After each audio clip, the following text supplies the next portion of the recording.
जीवन में सबसे बड़ा धोखा हमें कोई और नहीं देता, बल्कि हम खुद देते हैं। जब हम अपनी असली ताकत को भूल जाते हैं। हमारे भीतर कितनी क्षमता है, ये हम तब तक नहीं जान पाते जब तक कोई हमें आईना नहीं दिखाता। बहुत बार दुनिया हमें बताती रहती है कि हम कमजोर हैं, हम लायक नहीं हैं, हम असफल हैं, और धीरे धीरे हम खुद भी इस झूठ को सच मानने लगते हैं। हम अपने ही सपनों से डरने लगते हैं, हम अपने ही कदमों से पीछे हटने लगते हैं। लेकिन याद रखो, किसी के कहने से तुम छोटे नहीं हो जाते। तुम्हारी असली पहचान तुम्हारी आत्मा में है। तुम्हारा साहस, तुम्हारी काबिलियत, तुम्हारी आवाज सब तुम्हारे भीतर है। जरूरत सिर्फ एक चीज की है, खुद को पहचानने की, खुद को स्वीकार करने की और खुद पर विश्वास करने की। जब तुम खुद को पहचान लेते हो तो पूरी दुनिया तुम्हें पहचानने लगती है। जब तुम खुद पर विश्वास करते हो तो सारी कायनात तुम्हारे रास्ते बना देती है। आज मैं तुम्हें एक ऐसी कहानी सुनाने वाला हूं जो तुम्हें तुम्हारी असली ताकत से मिलवाएगी, जो तुम्हें याद दिलाएगी कि तुम पैदा ही विजेता बनने के लिए हुए हो। बस जरूरत है अपनी असली पहचान को महसूस करने की। तो चलो अपने भीतर छुपे उस शेर को जगाते हैं जो अब तक खुद को भेड़ समझता रहा, क्योंकि असली जीत बाहर नहीं, असली जीत भीतर से शुरू होती है। दोस्तों, गौतम बुद्ध की शिक्षा हर किसी के जीवन को नई दिशा दे सकती है। अगर आप भी इसे मानते हैं तो कमेंट में नमो बुद्धाय लिखना ना भूले। इस कहानी को अंत तक जरूर देखें, क्योंकि ये कहानी आपकी जिंदगी बदलने की ताकत रखती है। आइए कहानी की शुरुआत करते हैं। प्राचीन समय में एक आश्रम था जिसमें विभिन्न प्रकार के विद्यार्थी गुरु से शिक्षा ग्रहण किया करते थे। आश्रम से शिक्षा ग्रहण करने के बाद सभी विद्यार्थी अपने अपने राज्य वापस लौट जाया करते थे। उन्हीं शिष्यों में भरत नाम का एक शिष्य था। वह भी आश्रम की शिक्षा पूरी करने के बाद अपने राज्य वापस लौट आता है।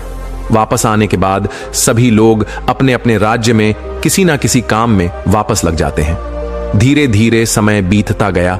भरत और बड़ा होने लगा। उसके परिवार की आर्थिक स्थिति पहले से ही अच्छी नहीं थी। भरत के घर वालों ने भी यही सोचा था कि भरत जब आश्रम से अपनी शिक्षा पूरी करके लौटेगा तो वो बहुत कामयाब बनकर लौटेगा और हमारे घर की सारी गरीबी को खत्म कर देगा। लेकिन भरत के साथ ये सारी बातें उल्टी पड़ रही थीं। वह आश्रम से शिक्षा ग्रहण करके तो आया था, लेकिन जब वह काम की तलाश में कहीं जाता था तो उसे कोई भी काम नहीं मिलता था। वह छोटी छोटी चीजों में असफल हो जाया करता था। भरत एक बार अपने राज्य के राजा के यहां गया हुआ था, क्योंकि राजा अपनी सेना में नए सैनिकों को भर्ती कर रहा था। भरत भी राजा की सेना में भर्ती होने के लिए उसके महल पहुंच जाता है। लेकिन भरत जब राजा के अधिकारियों के सामने अपनी योग्यता दिखाने के लिए प्रस्तुत होता है तो उसके हाथ पैर कांपने लगते हैं। यह देख राजा के अधिकारी उसे वहां से बाहर कर देते हैं और उसे कहते हैं कि तुम राजा की सेना में भर्ती होने लायक नहीं हो। अभी इस बात से भरत बहुत ही निराश और दुखी हो जाता है, क्योंकि उसके जीवन में अगर कोई उम्मीद बची हुई थी तो वो यही थी कि वह राजा की सेना में भर्ती होकर अपने घर के आर्थिक हालातों को ठीक कर देगा। लेकिन वहां से निकाले जाने के बाद वह दुखी मन से अपने घर वापस आ जाता है। उसे लोगों के तरह तरह के ताने सुनने को मिलते हैं। लोग कहते हैं कि भरत बहुत पढ़ा लिखा है, लेकिन फिर भी इसे कोई काम नहीं मिल पा रहा है। तो कुछ लोग कहते हैं कि इसने तो आश्रम में ठीक से शिक्षा ही ग्रहण नहीं की होगी। कुछ लोग तो यहां तक कहने लगते हैं कि यह मंद बुद्धि है, इसमें सोचने समझने की क्षमता ही कम है, इसलिए इसका दिमाग ठीक तरह से काम नहीं कर पा रहा है। मतलब लोग उसे तरह तरह के ताने मारते थे। इस वजह से भरत बहुत ज्यादा परेशान हो गया था। एक दिन तो उसके मन में आत्महत्या करने का विचार भी आने लगा, लेकिन जैसे तैसे उसने स्वयं को संभाला। उसने अपनी समस्या अपने एक पुराने मित्र से बताई। मित्र ने भरत को सलाह देते हुए कहा कि भरत, तुम एक बार फिर आश्रम में अपने गुरु से मिलने जाओ और उनसे अपनी सारी समस्याएं बताओ। वो जरूर तुम्हारी समस्या का कोई ना कोई समाधान निकालेंगे। भरत पहले तो हिचकता है कि आश्रम को छोड़े हुए बहुत समय हो गया, पता नहीं मुझे गुरुजी पहचान भी पाएंगे या नहीं। लेकिन फिर वह जैसे तैसे हिम्मत जुटाकर आश्रम चला जाता है। वहां पर उसे वही पुराने गुरु मिलते हैं जिन्होंने भरत को बचपन में पढ़ाया था। गुरु अब बूढ़े हो चुके थे। भरत गुरु से मिलता है और उनके समक्ष बैठकर अपनी समस्याएं बताना शुरू करता है। गुरु पूरी शांति से भरत की बातें सुनने लगते हैं। भरत कहता है कि हे गुरुवर, मैं जो भी करता हूं उसमें असफल हो जाता हूं। मैं किसी भी परीक्षा को उत्तीर्ण नहीं कर पा रहा हूं। मेरे घर वालों को उम्मीद थी कि मैं घर के आर्थिक हालातों को ठीक कर दूंगा, लेकिन मैं उसमें भी अब तक असफल ही रहा हूं। मैंने अपनी शिक्षा भी अच्छी तरह से पूरी की थी, लेकिन तब भी मैं लगातार असफल होता जा रहा हूं। मैं हर परीक्षा की घड़ी में खुद को लाचार पा रहा हूं, जिस वजह से मेरे दिमाग में तरह तरह के नकारात्मक विचार जन्म ले रहे हैं। इसी तरह से उसने और भी अपनी समस्याएं गुरु को बताईं। जब भरत ने अपनी बात पूरी कर ली, तब गुरु ने कहा, भरत, मैं अभी तुम्हें एक कहानी सुनाऊंगा और इस कहानी में तुम्हारी सारी समस्याओं का समाधान छुपा है। बस तुम इसे ध्यान से सुनना।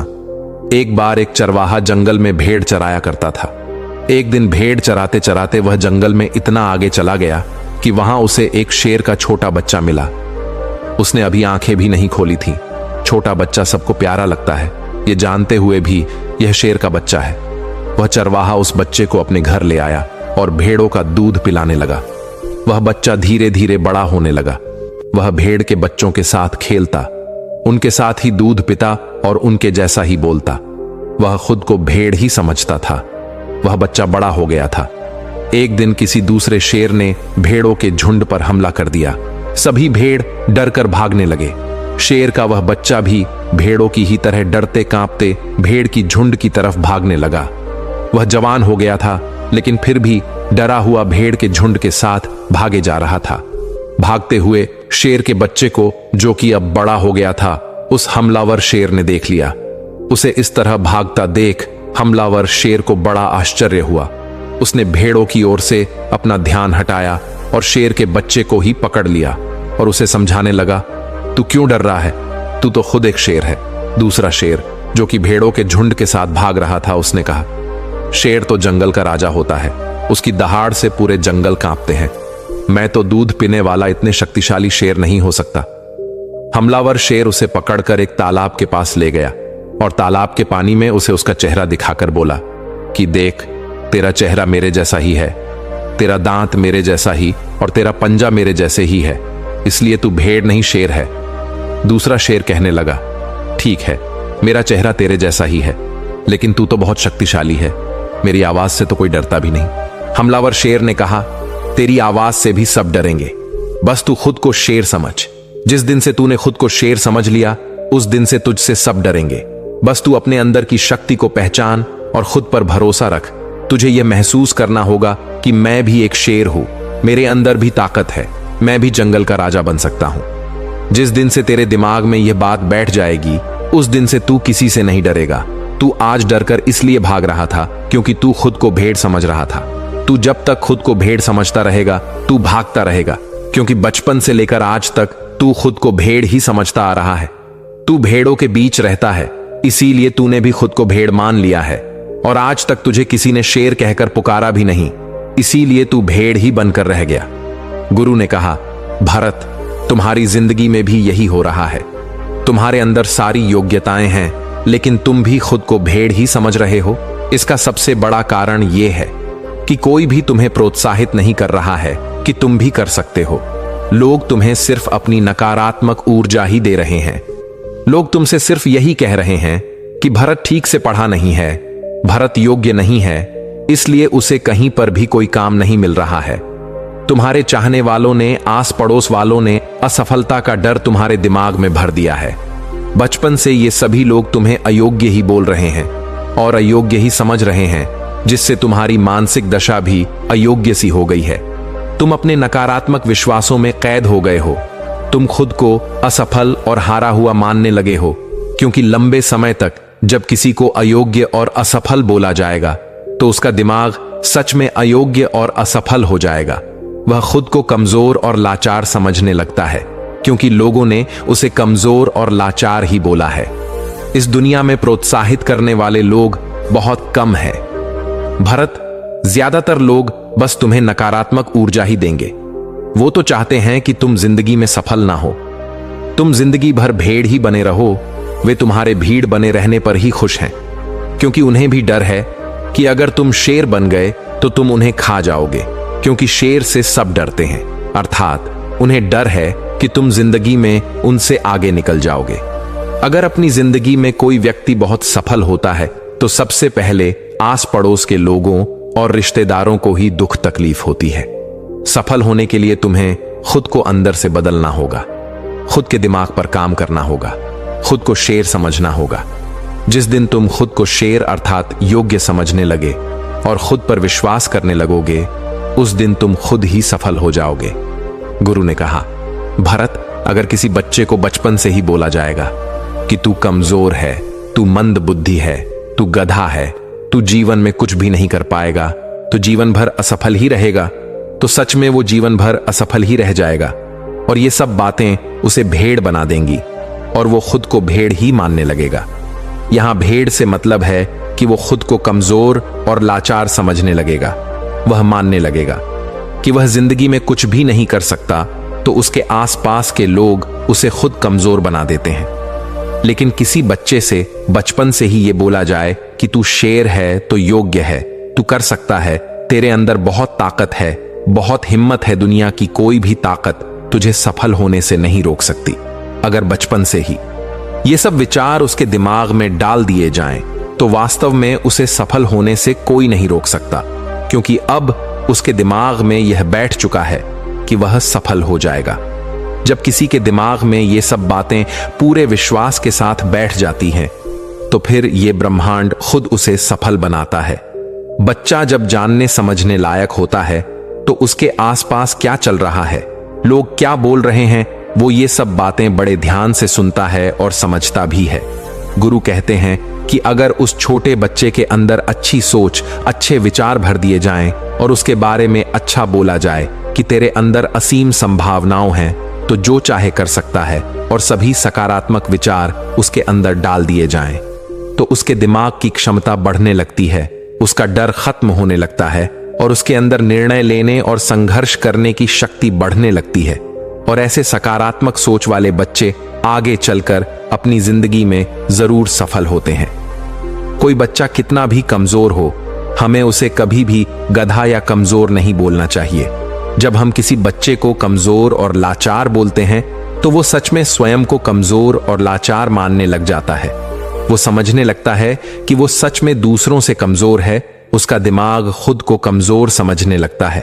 उसे लगने लगता है कि वास्तव में वह कुछ भी नहीं कर सकता, क्योंकि बचपन से ही उसके आसपास के लोगों के द्वारा बोला जा रहा है कि तू ये है, तो वो है, तो यह नहीं कर सकता, तो वह नहीं कर सकता। तो ये तमाम विचार बचपन से ही उसके अंदर बैठ जाते हैं, जिसकी वजह से वह ना तो कुछ बड़ा सोच पाता है और ना ही कुछ बड़ा कर पाता है, और जिंदगी भर भीड़ बनकर रह जाता है। लेकिन अगर वहीं पर बचपन से ही उस बच्चे के दिमाग में अच्छे विचार डाले जाएं, अच्छी सोच पैदा की जाए, तो भविष्य में आगे चलकर वह एक सकारात्मक ऊर्जा के साथ आगे बढ़ेगा। और जब कोई व्यक्ति सकारात्मक ऊर्जा के साथ आगे बढ़ता है, तो उसके रास्ते में आने वाली बाधाएं खुद ब खुद दूर होनी शुरू हो जाती हैं। भरत, बचपन से तुम्हारे साथ भी यही हो रहा है। बचपन से लोगों ने तुम्हारे दिमाग में यही सब नकारात्मक विचार भर दिए हैं, जिसके परिणाम स्वरूप बड़े होकर भी तुम यही सब सोच रहे हो। तुम बिना डरे सबसे पहले खुद को सकारात्मक ऊर्जाओं से भरो। जब तुम खुद को सकारात्मक ऊर्जाओं से भर लोगे, तब तुम स्वयं ही सफल हो जाओगे। फिर सफलता के द्वार तुम्हारे लिए खुलने लगेंगे। गुरु ने कहा, कहीं भी जाने से और कुछ भी करने से पहले खुद को सकारात्मक विचारों से भरो। तुम्हें असफल और नकारात्मक विचारों की ओर ध्यान ही नहीं देना है। तुम्हें बस खुद को सकारात्मक ऊर्जाओं से भरना है। तुम प्रतिदिन जब सुबह उठो और रात में सोने जाओ, तब स्वयं से कहो और महसूस करो कि मैं भी कर सकता हूं, मैं हार नहीं मान सकता, क्योंकि मेरे अंदर भी क्षमता है, मेरे अंदर भी योग्यता है। खुद को सकारात्मक ऊर्जाओं और विचारों से लगातार भरते रहो। इसके बाद तुम खुद धीरे धीरे महसूस करने लगोगे कि सफलता का द्वार तुम्हारे लिए खुलने लगे हैं। गुरु ने आगे कहा, भरत, तुम ये काम आज से ही शुरू कर दो। अगर यह काम आज से ही शुरू कर देते हो, तो बहुत ही जल्द इसका प्रभाव देखने को मिलेगा। इतना कहने के बाद गुरु मौन हो गए। भरत अपने गुरु का धन्यवाद करते हुए एक सकारात्मक ऊर्जा के साथ अपने घर वापस आ जाता है। 4 महीने के अभ्यास के बाद सबसे पहले भरत अपने अंदर के डर को खत्म करता है, खुद को सकारात्मक ऊर्जा और विचारों से भरता है। ऐसे ही एक दिन राजा के सैनिक उसके गांव आते हैं और कहते हैं, राजा की सेना में नए सैनिकों की जरूरत है। जो भी व्यक्ति राजा की सेना भर्ती होना चाहता है, राज्य का सैनिक बनना चाहता है, वो आज से ठीक 5 दिन बाद महल आकर अपनी योग्यता का प्रमाण देकर सेना में भर्ती हो सकता है। ठीक 5 दिन बाद कड़ी मेहनत के बाद अपनी योग्यता का प्रमाण देने भरत राजा का महल पहुंच जाता है। राजा के अधिकारी इस बार जब उसे देखते हैं तो भरत में एक अलग ही उत्साह ऊर्जा दिखाई पड़ रहा था। पिछले बार की तरह डरा और घबराया हुआ नहीं था। इस बार भरत अपनी सभी परीक्षा में पास हो जाता है और राजा की सेना में भर्ती भी हो जाता है। जब भरत के परिवार वालों को यह बात पता चली तब सब बहुत खुश हो गए। दोस्तों, गुरु के माध्यम से हमें आज एक ऐसे बात पता चली जो आज हमारे लिए किसी वरदान से कम नहीं। दोस्तों, इस कहानी से आपने क्या समझा? अपने विचारों को, अपने भावनाओं को एक कमेंट के माध्यम से जरूर बताएं। क्या पता आपके एक कमेंट से किसी का जीवन बदल जाए। धन्यवाद।